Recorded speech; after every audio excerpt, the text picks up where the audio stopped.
Hola, ¿cómo les va? Un especial saludo a todos y todas quienes forman parte de estas jornadas de prácticas decoloniales y su impacto en los territorios, las espiritualidades y las subjetividades. Especialmente le quiero agradecer al magíster Marcelo Vitarelli por la invitación y porque estemos dialogando. Bueno, les cuento, yo soy Marcelo Sosa, soy magíster y doctor por la Universidad de Salamanca. Soy especialista en docencia universitaria por la Universidad Nacional de Cuyo. Soy abogado por la Universidad Católica de Cuyo con especializaciones en Derecho Constitucional, de donde soy profesor y además soy profesor en la Universidad Pública, en la UNVIME, Universidad Nacional de Villa Mercedes, en los profesorados de nivel inicial y de nivel primario. Vamos a hablar sobre los derechos humanos en los territorios, pero en clave ciudadana. En primer lugar, o el primer eje, son los derechos humanos. Los derechos humanos son instrumentos que, centrándose en la libertad y en la dignidad de las personas, buscan finalmente el desarrollo integral de la persona humana. Argentina tiene 14 instrumentos de jerarquía constitucional, es decir, la Constitución y al lado tiene estos 14 tratados de derechos humanos que tienen razón de instrumento, pero el fin, y ahí aparece también su razón de fin, es el desarrollo integral de la persona humana. En segundo lugar, la ciudadanía implica la pertenencia a un territorio, por lo tanto es una noción jurídica, pero también es una noción política, porque depende si yo estoy en un país o en otro, en una provincia o en otro, en una ciudad o en otra, en una institución o en otra, tendré diferentes derechos quizás, ¿no? Entonces, también es una noción política. Pero la ciudadanía también puede verse desde el punto de vista global o universal. Y Naciones Unidas, concretamente, en los Objetivos para el Desarrollo del Milenio 2030, les da a las universidades la misión de enseñar que existe una ciudadanía universal. Y en tercer lugar, los territorios. Por supuesto, los territorios son, en primer lugar, son una noción geográfica, pero tenemos que resignificarla. Y ya no es solamente la tierra, no es solo el territorio eso, sino que tenemos que tener otra dimensión. Y si nosotros nos situamos desde la educación popular, vemos que los territorios son resignificados. Pero, ¿cuál es el objeto formal de este encuentro? Creo que tiene que ser la crítica. Y una crítica decolonial que nos haga reflexionar cuál es el lugar que tenemos que ocupar los ciudadanos de América Latina. Y esto inevitablemente nos lleva a reflexionar dónde se ubica el ser humano. Yo creo que el ser humano no se ubica en la cúspide, en esa pirámide, ¿no? que muchas veces estudiamos, sino en el centro.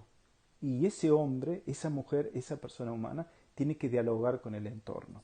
Por eso, la pedagogía es el gran instrumento para aplicar esos derechos humanos, esas ciudadanías, en estos territorios, aquí y ahora, ¿no es cierto? Entonces, creo que la primera reflexión es que tenemos que animarnos a dudar de los patrones civilizatorios hegemónicos. Dudando de esos patrones nos permite construir nuevas espiritualidades, ¿no? Si pensamos en el ecofeminismo, y bueno, América Latina tiene la Pachamama, ¿no? Bueno, eso evidentemente nos lleva o nos conduce a una nueva espiritualidad o nuevas formas de entender las espiritualidades. En segundo lugar, creo que nos tenemos que posicionar o redescubrir o replantear a la educación para la emancipación de las culturas. Y si nosotros pensamos en la periodización de la historia, es europea, ¿no? La caída de Roma, el Imperio Romano de Occidente, el Imperio Romano de Oriente, la Revolución Francesa, etc. Entonces, hace 2 siglos nos emancipamos políticamente de España, de Europa. Hoy, ¿somos o estamos encontrando el camino de emancipación cultural? Bueno, son algunas de las dudas que me permito plantearlos. Porque esta educación, con esta emancipación de las culturas, indudablemente nos conduce a nuevas subjetividades. Y finalmente, creo que la justicia social debe darse en los territorios. Porque pensar en una nueva ciudadanía, retomando este eje del principio, ¿no? De los nuevos ciudadanos.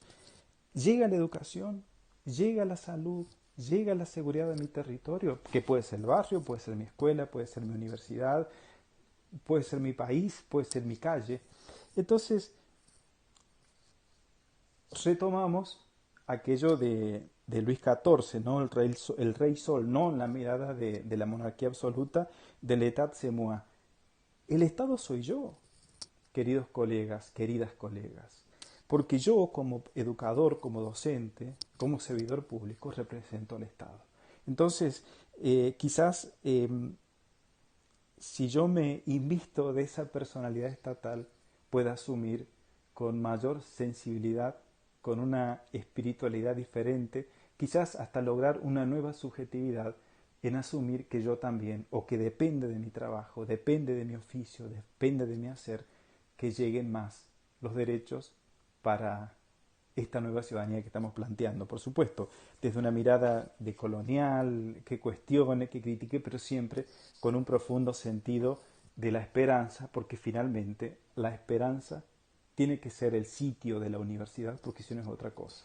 Puede ser adoctrinamiento, puede ser un lugar de eruditos, pero universidad en sentido propio no será.